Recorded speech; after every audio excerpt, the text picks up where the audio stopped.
Can you bravely love on your colleagues enough to allow them to experience the consequences of their own behavior?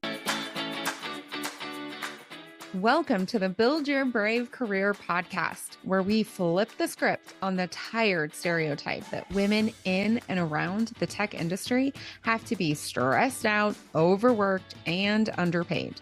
I'm Nicole Trick-Steinbach. Forget what you've been taught. Bravery is not a personality trait available only to the brash. Bravery is a skill, and building the skill of bravery is the most powerful way to creating the career and life you really want. As you build your brave, you will stress less, work less, and then earn more. This podcast will help you do just that. Let's dive in. Hey, a woman in tech. In tech, we're all about solving problems. Our instincts are honed to jump in, troubleshoot, debug, optimize, not in just systems, but also in our relationships. And for women in tech, especially, this tendency runs a lot deeper. Most of us have been conditioned from birth to protect others, smooth over their mistakes, explain away their errors, and carry the emotional burdens that just aren't ours. Society often frames this as caring, as being professional. Ugh, even worse, as being a team player or even a leader, but only for women. Have you ever seen a man treated in the same way? I haven't. If you have, send me an email. I want to hear about it. Because far too often, leaping in and saving people from the consequences of their own behavior comes at your expense. This is particularly true for ambitious women like you in male-dominated industries. You lose time, energy, and your peace of mind. You lose the opportunity to shine and to thrive in your own area of responsibility and accountability. This is especially true as you become more senior. When you remain stressed the effed out saving others, you lose growth opportunities, mentoring opportunities, promotions, and significant pay increases.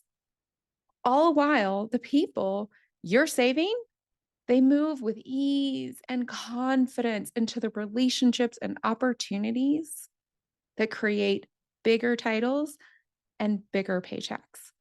It is deeply unfair. And that is why I ask you, can you bravely love on the people around you enough to allow them to experience the consequences of their own behavior? And I want to give you a real life example. Imagine this. You're working on a big project. Think tight deadlines, all hands on deck, chaos, the usual chaos of a delivery sprint. Your colleague, let's call him Bob or John or Jane or Sally. Listen, choose your name. I'm going with Bob for my own personal reasons. Okay, so Bob is responsible for delivering an important piece of documentation to the client by Friday. It's Thursday night. You notice Bob hasn't made much progress. Maybe he's overwhelmed. Maybe he's distracted. And he's definitely dropping the ball. He's already had a few chances to flag his delay and or ask for help. He hasn't done either. Now, society will tell you as a woman and as a team player, you should jump in, stay up all night, fix Bob's mistake. Seems noble, right? Maybe even necessary. You will save the day. But what happens if you always swoop in? Bob doesn't learn to complete his work. He doesn't learn to flag issues ahead of time. He doesn't learn to ask for help. Instead, Bob learns that someone will continue to save him, and that someone will probably be a chick. He will most likely experience lowered stress, and because of that, more opportunity. But also, the rest of the team, the ones that notice, are also learning lessons that don't help your brave career. They are learning, just like Bob, that you will shoulder the burden.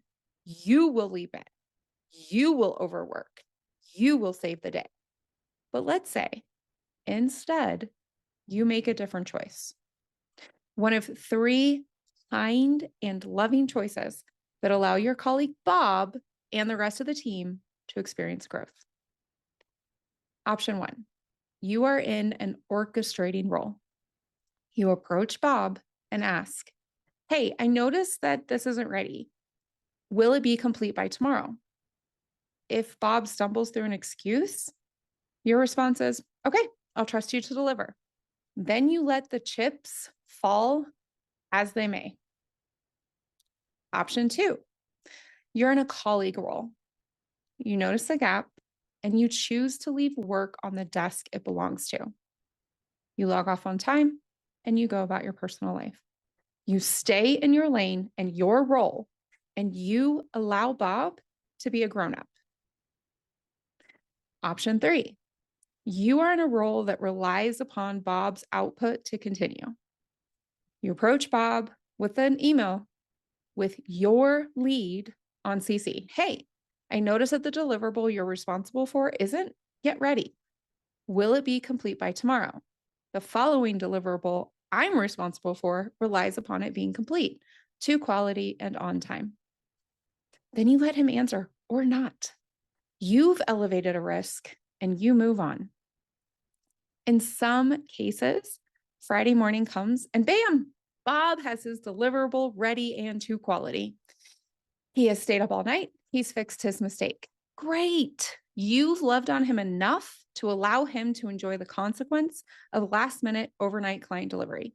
Maybe he thrives on it. Maybe he suffered. Either way, well done, you. And reality, in most cases, Friday morning comes around, Bob's work isn't ready. The client notices the delay.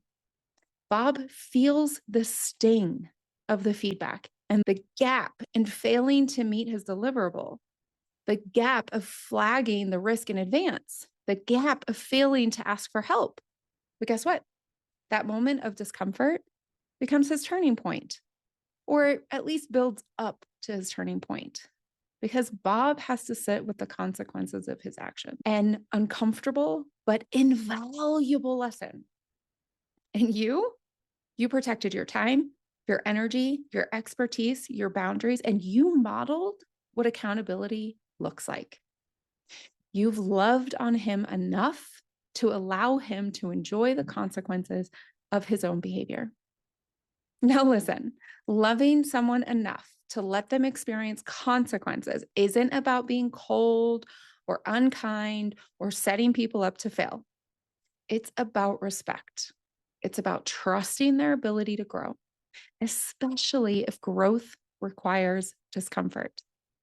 When you make this type of choice, you stop enabling and you start empowering Bob or John or Jane or Sally. Most importantly, you empower yourself. This is a brave act of leadership, a form of leadership that reduces your stress, holds your professional boundaries, and sets you and others up to grow and thrive.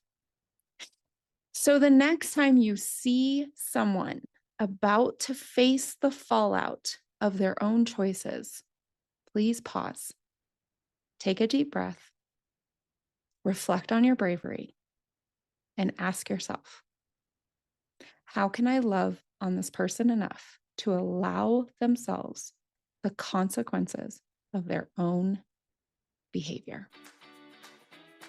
If the Build Your Brave Career podcast is helping you reduce your stress, work smarter, or create more income, please share this with a friend.